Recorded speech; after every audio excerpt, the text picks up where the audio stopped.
Welcome to a comeback edition of the Legion of Gloom podcast, a podcast where we sporadically talk about professional wrestling.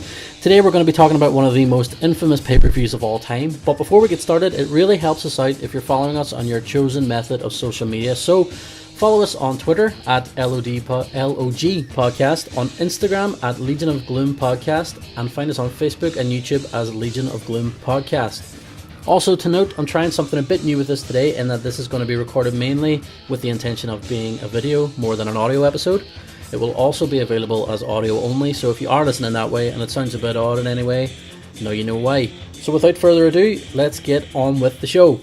Let us take you back to October 10th, 1999. On this fateful day, a pay-per-view conceived by Fosstone Productions, trying to cash in on wrestling's hype at the time. The concept is that the biggest legends of the 70s, 80s and 90s will face off in dream matches that you never got to see.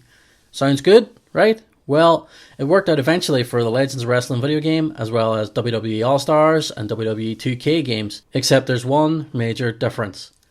In the video games, you're pitting versions of these legends against each other in their prime, which is obviously the only way you want to remember them.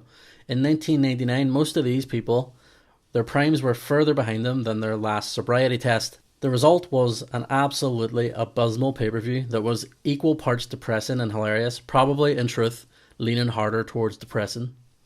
You've heard about the worst pay-per-views of all time. You've heard about December to Dismember, Sold Out in 87, TNA's Victory Road, and many others. Well, strap in, because if you haven't seen Heroes of Wrestling, it's time to take a deep dive into the show and find out exactly why it's known as the worst pay-per-view of all time. Live from Casino Magic in October 1999, there was absolutely nothing magic about this. This was supposed to be the first in a series of Heroes of Wrestling shows, but after this one bombed so horribly, the concept was completely abandoned. Before we even get into the in-ring content, we have to touch on the elephant in the room, the commentary. The commentary was just one avenue in which this event was a huge letdown, though admittedly due to shitty circumstances. Legendary announcer Gordon Solly was expected to take play-by-play duties this night, but after a throat cancer diagnosis, had to pull out. Talk about your bad omens for the show. This wouldn't have been such a huge issue had they simply replaced him with someone half competent, but unfortunately they instead drafted in Randy Rosenblum, an experienced sportscaster with seemingly no wrestling experience. Randy spends the whole show misnaming moves and just really not understanding wrestling in general. My favourite moment is when they know the main event is fucked up, so they scramble to scrap their main event and save their skins, and still he keeps going on about the main event and when are we going to see it? When are we going to get our £1,000 match? I'm sure the promoters didn't think him that he kept reminding the fans of the match that they weren't getting anymore, but more on Randy as we go through the show. We kick off as any great pay-per-view kicks off with a promo from King Kong Bundy.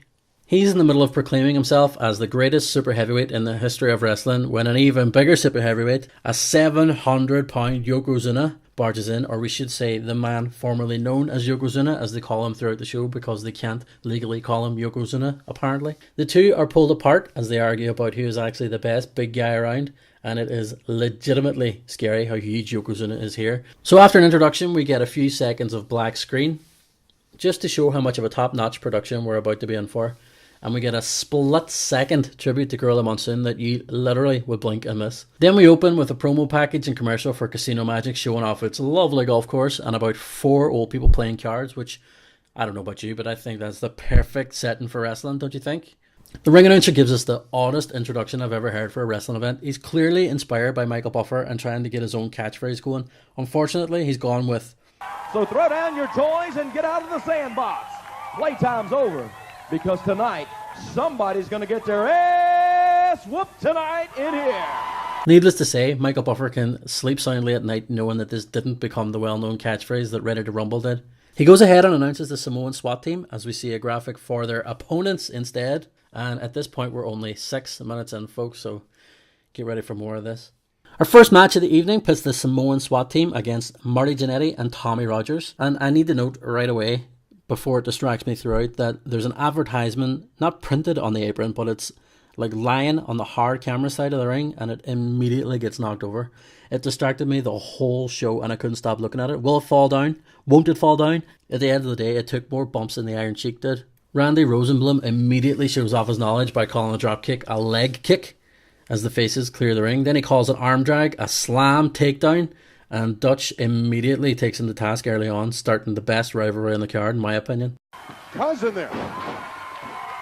Look at that reversal and slam takedown by Jannetty. It's called an arm drag. Arm drag. Get it? Arm drag. Match starts off very old school, lots of stalling and crowd work with short bursts of action. Tommy Rogers actually looks in decent shape here, but he doesn't end up doing anything much, as Marty Jannetty is the only one doing things for their side. At one point, Fatu decides to just use a chair, so I guess we're on ECW rules this evening, and the referee doesn't seem to care anyway. Not the absolute worst ending sequence ever here. A few double team moves send Samu to the floor. Jannetty even throws in a dive over the top. Unfortunately for him, in the ring, his partner is flattened with a TKO for a win. Whatever mileage Marty took off his body for that dive was not worth it for this match. Sloppy and a lot of stalling, but not overly awful either. You could almost feel hopeful after this mostly inoffensive opening match, but don't get too comfortable. Now we see a clip of George the Animal Steel and sensuous Sherry, don't call her the wrong name, checking into a hotel where it's implied that they're more than just friends. I bet George beats that up like it was a turnbuckle pad. In a backstage interview, George gets confused which way the ring is, so Sherry uses her arse to guide him there. I kid you not, she walks on and he follows her arse. I bet they don't teach that method of orienteering in the Boy Scouts. Or do they? They're on the way to the ring, which means it's the Animal George Steele with sensuous Sherry against Greg the Hammer Valentine. Greg gets time before the match to cut a rambling promo where he tells us that in this order, George will lay down and die, then he'll put the figure 4 on him, then he'll leave with Sherry. Poor dead George. The figure 4 seems a bit unnecessary after murdering somebody, but hey, what do you know? You do you, Valentine. George looks less crazy and more like a senile person on the way to the ring with their night nurse. The referee has to stop him eating the turnbuckle, presumably because they haven't got a replacement. And as he takes his t-shirt off, he gets attacked immediately, including Sherry turning on him in the middle of the match for absolutely no reason. George finally gets his shirt off, and he has no clue that it was Sherry that attacked him. He must not have heard her screaming while she did it. T-shirts block out sound, that's just science. And now for another Randy Rosenblum classic call. On the Animal Steel, who got him right, well, you know, he got him to that sweet spot with that leg kick. Yep, he just called a low blow a leg kick. This is not good stuff. It's all forearms and a bit of biting, and the old school shortcut weapon shots blatantly in front of the ref. You know the one where the heel plays hide the shove and the referee just can't figure it out. At some point, Sherry gets George to lie down for a head rub, then smashes him with a chair instead. Again, the ref has seen it blatantly, but who cares? Greg must feel absolutely stupid after spending 10 minutes trying to hide his weapon, only for him to let Sherry off with an absolutely blatant chair shot. Either way, that's a 3 for Greg the Hammer. But no death and no figure 4, so count me disappointed. Up next is a battle of the somewhat young guys. This is a young Julio Fantastico who would go on to perform in ECW and team with CM Punk in TNA against Too Cold Scorpio. No offense to Julio, but he's far from a hero of wrestling here, nor did he ever really become a legend, so his place on the show was a bit odd. Still, we'll take him over the Bushwhackers at this point in their career any day of the week. Also, I'm pretty sure Scorpio was not the WCW champion at this point. Still though, Scorpio comes to the ring with a replica belt. I'm sure he does this at every tiny independent he goes through and gets away with it, but this is kind of a pay-per-view, and that will kind of be seen by a lot of people. Okay, not a lot, but you still shouldn't have done it. The real tragedy here is that we don't get to hear his WCW theme music along with it. So they do some chain wrestling, and this time Randy calls a dropkick a leg drop. He's so close, but he's yet so far. They do throw in some high spots. Scorpio gets a plancha. De Niro gets a springboard dropkick. Julio makes a strange decision to do a flip over the rope, kind of graze Scorpio with his feet, and then skin the cap back in. It really looks weird, so he makes up for it with a plancha. Somewhere in here, Randy, in disbelief, says, "Hey, this match is getting to be pretty good." I know we can't believe it either, Randy. The finish comes soon after, and it's Too Cold Scorpio's famous tumbleweed that gets there, even though it completely misses. The gust of wind it caused was somehow enough to take home the 1, 2, 3, and hey, let's replay it, why not? We all didn't see that it missed the first time. After this match, Randy reads a press release to Lou Albano and tells him that he's the official commissioner of Heroes of Wrestling. I'm sure it'll be a long-standing position too. Then he throws to the ring, but is told, nope, throw it to the back. Here we fucking go.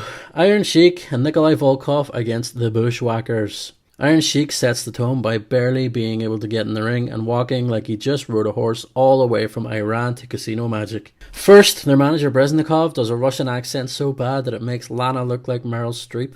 Then, not only do we get the famous Russian anthem, but the Iranian club demonstration too, though at this point the clubs look less like clubs and more like bollards that the Iron Sheik found in the Casino Magic parking lot. Hey, we have to give him credit for at least being able to do the club's trick at this stage. We're all somewhat saved from this by the worst thing to come out of New Zealand since Lord of the Rings. Yeah, I said it.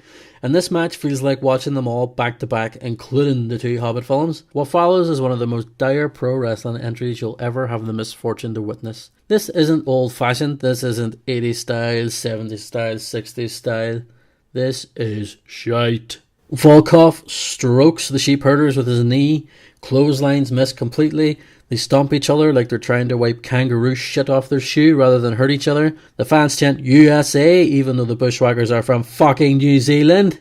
To see the Iron Sheik moves in slow motion would be a compliment to how he really moves, and he can barely walk. Volkov lifts someone up for a backbreaker at a point but seems to forget why he lifted them. Then he does it again, and it's so lame that even Randy on commentary calls it a soft slam.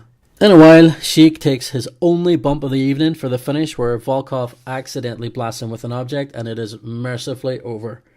This match should be somewhere in the induction process for becoming a masochist. If you feel like punishing yourself, give it a go. If you're happy in life, move on and just forget this exists. Then we get a clip of Tully Blanchard arriving backstage, but before he can say too much, sweet Stan Lane decks him, puts him in the boot of his car and beats on him. Soon after, Tully does his best job to sell the match on a promo and tells Stan the only reason he made it was because he was Bobby Eaton's partner.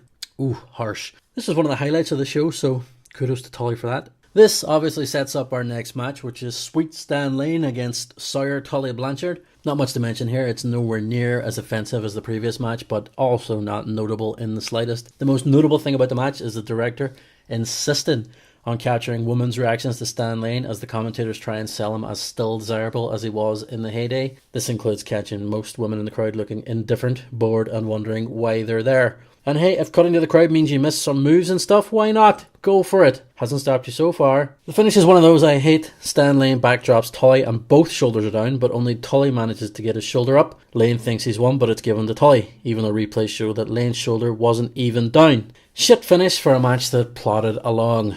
Up next, we get One Man Gang against Abdullah the Butcher. The scary looking One Man Gang chucks some chairs into the ring before it's even begun, leaving us all wishing he'd come out as Akeem instead. Abdullah is also having trouble walking here, but he still makes Iron Sheik look like Usain Bolt.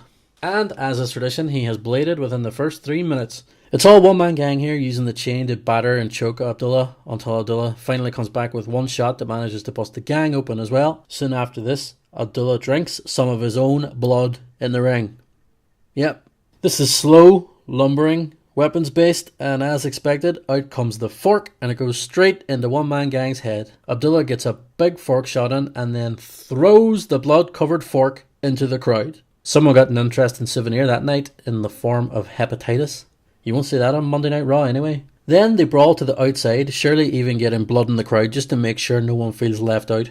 This results in them either being counted out or DQ'd, I don't know. It doesn't even make sense because they were outside for less time than before, and they've been breaking rules the whole time, and they actually got away with worse earlier, and there's been no disqualifications all night, and I don't know, who cares at this point? A typical Abdullah the Butcher blood show with no wrestling, and on this occasion, no winner, including everyone who watched it. Two more legends now in Jimmy Killed the Guy Snuka and Bob Orton. This match came about because Orton was playing poker, but he was cheating and hiding cards under his arse, which is all I really need in a feud, to be honest. These two are a bit more capable than some of the previous matches we've seen, but still, and Snuka actually does take some bumps, including a big back body drop. But then they ruin it with an armhole that lasts forever and kills any excitement we might have had so far. At this point, the crowd become the most exciting part of the match, except that they're chanting, "Bob is a faggot." Yep, you heard that right. The chant starts up and even gets a close-up camera angle, and on commentary, just so we don't miss it, Randy even says, "Well, it's kinda rude to bring up someone's sexual orientation." Jesus Christ! Presumably fired up by the homophobic chanting, Jimmy Snuka takes this opportunity to make his comeback. Captain Lou Albano, who has promised to be the impartial commissioner, holds Jimmy Snuka's leg so he can block a superplex. One crossbody later and Jimmy has picked up the win. The fans revert to singing Bob's a faggot to bring it all home, and it's a victory for heterosexuals everywhere. And now the moment you've all been waiting for, probably the only moment you've all googled Heroes of Wrestling. Jake the Snake Roberts gets some promo time. A clearly inebriated Jake stumbles through some casino-related lines in his promo as he fumbles about with his hair. Unfortunately, they don't make much sense. The premise starts off fine. It's like, don't play with me, I'll cheat. But then it falls apart. Everybody says, well, gosh, a casino, you should gamble. Let me tell you something, Anvil. You don't want to play cards with me because I'll cheat. Okay? I cheat. You want to play 21? I got 22. You want to play blackjack? I got 2 of those too. At this point, even the interviewer's losing it. Maybe I got too many of those too. Bottom line is this, you do not gamble with me. And everyone's wondering, has Jake ever played cards? I'd smash him, I don't know. Anyway, the gist of it is, if you want to gamble, you'll lose. But Jake never loses. Then he slurs something about his best friend Damien, and he almost melts the interviewer's face off with his alcohol breath. Damien, my friend? My friend Damien is right here. You see Damien? Yeah, he just stuck his head out at him. Nice pile of snake, huh? He leans on him to finish the interview and berates the cameraman for lingering on a shot of Damien for too long. Oof. Poor cameraman. Probably got told not to film Jake, unable to stand up by himself. This was supposed to be Jake's redemption story after coming through substance abuse issues. Unfortunately, he was clearly still in the midst of his problems, and things got even weirder from here. Our first of 2 main events was supposed to be Jake the Snake Roberts versus Jim the Anvil Neidhart. On the way to the ring, Jake carries his snake bag with him as always. He leaves his snake in the ring and decides to walk to the back and then come back down again, this time topless. He does a lap of the ring interacting with fans until he meets a woman who he deems worthy of touching his bosoms. That's right, he takes her hands and rubs them on his man titties. Meanwhile, Anvil is wondering what he has to do to get through this, and when a man who's been through what Neidhart has looks concerned about you, you know you've got a problem. They do lots of stalling, and then they fumble through an arm drag, and that's about as far as the wrestling goes. Soon after, Damien comes out of the bag, and Jake decides to walk around pretending it's his penis, like Happy Gilmore at the start of the movie, pretending everything's a dick. Before this goes too far, we get plenty of crowd shots to hide the fact that Jake actually simulated masturbating with his real life snake. Yep. Then he just decides it's time to lie down and give the snake a lick. That's what she said. Poor Anvil just has to circle the ring and wait for sanity to be restored, and at this point, upon realising that Jake was way past any condition to perform, the promoters call an audible and adjust the 2 main events of the show. King Kong Bundy gets sent to ringside to get involved, and Bundy relays some sort of message to Anvil that gets a funny reaction. This eventually forces the match into a tag match, which pits Anvil and Bundy against Jake and Yoko. A good escape plan given the circumstances, but considering Yokozuna is absolutely massive, it's still a train wreck. Jake staggers and falls about in a unique mix of selling and genuine inebriation that's hard to tell apart, and it's time to wrap this one up.